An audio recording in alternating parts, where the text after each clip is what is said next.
Now, I enjoyed returning to Kena Bridge of Spirits, but it's a game I'll only remember for its storytelling and cinematic aspirations. The uplifting narrative and stunning presentation deserve praise, especially given the small size of developer Ember Lab. But if you're someone who judges a game primarily on the gameplay mechanics, the experience is less memorable.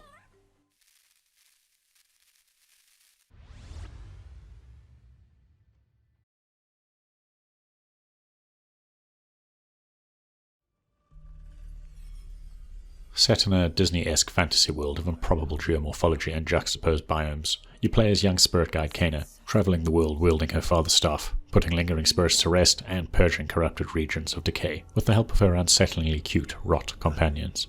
She seeks access to a sacred mountain shrine in an attempt to rid the world of creeping decay, but in classic video game style, she'll first need to help the local spirits of a destroyed village before gaining access. While the setup is cliched, the story is not. It's not just another tale about the acceptance of death as part of a natural cycle, but also the importance of the grieving process, something all too often ignored or swiftly bypassed in many video game narratives. Elevating the storytelling further is Ember Lab's adherence to a cinematic look and feel throughout, whether in general gameplay or the stunning letterbox cinematics. From the soft-edged organic environments and intricate character designs, to the constant use of depth of field to draw your focus or obscure any low-detail elements, it always looks good, even if the terrain geometry is often simple and texture quality low compared to its peers.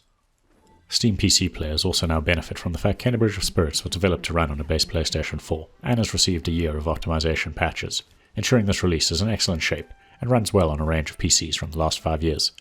As a testament to the excellent artwork and cutscene direction, it still looks good, if a little less refined, even on the lowest settings.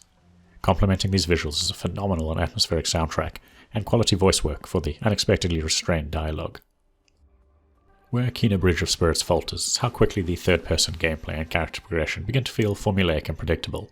As an action-adventure game with a mix of combat, platforming, and puzzle elements, it's not bad by any means, but the gameplay feels incredibly ordinary in light of the storytelling and production values.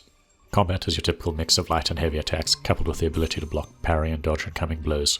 Traversal relies on double jumps, clearly marked ledges to climb, and using a grapple ability on predetermined points. Puzzles involve dragging around objects and hitting switches. The ability upgrades are limited, incremental, and not essential to completion.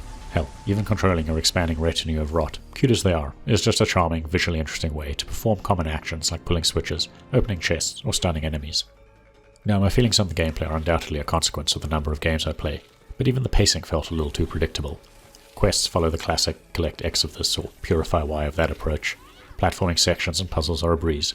Commanding your rot to do interesting things is just a button push. And bouts of combat are interspersed with obvious regularity. Talking of the combat, even though the tougher boss fights may escalate in complexity, requiring you to mix up standard attacks, staff abilities, and rot skills, they still follow the same basic pattern throughout. I'm sure this was all a conscious decision to ensure the player is always moving forward, but as a result, I ended up playing Kena Bridge of Spirits on autopilot for long stretches between narrative beats, with my brain only engaging during a few of the later boss encounters. Returning to the positives, the world, despite the presence of encroaching corruption, is undeniably beautiful and full of striking landmarks to draw your eye. It's not the traditional open world in the sense you can head off in any direction, but each region consists of densely intertwined paths and dead ends, some leading to story events, but many packed with hidden rot, side quest items, and currency to discover. The world is big enough that you can, albeit briefly, get lost among the forest paths, winding stream beds, and mountain trails. The design works well to make the world feel more expansive than it is, but on the downside, the more thoroughly you explore, the more time you'll spend hitting invisible walls, and watching Kena slide around awkwardly in her falling animation. The last thing to touch on before wrapping up is the new Anniversary Edition content that provides a good mix of new content for those playing Kena Bridge of Spirits for the first time, and returning players on other platforms. The New Game Plus option means you can restart your adventure with all your upgrades intact, for tougher combat against old and unique enemies. The Spirit Guide trials are an excuse to eke out a bit of extra playtime with challenges for defeating waves of enemies, tackling obstacle courses, and the chance to repeat some boss fights, with the rewards including new outfits for Kena. More interestingly for first-time players is the inclusion of hidden charm stones that can be equipped, albeit just one at a time, to provide Kena or the rot buffs that enhance specific playstyles. Now on balance, there's no denying Kena Bridge of Spirits is a good game that'll satisfy most of its target audience. The storytelling and production values are impressive for an indie title, and, despite offering up a healthy 15 or so hour runtime, you can pick it up for half the price of your typical AAA release. If you're someone for whom the gameplay only needs to be competent enough to push you between exciting narrative beats and stunning new environments, Kena Bridge of Spirits will tick all the right boxes. On the other hand, if you're someone who craves diverse and evolving gameplay, you might find it plays a little too safe to keep you engaged.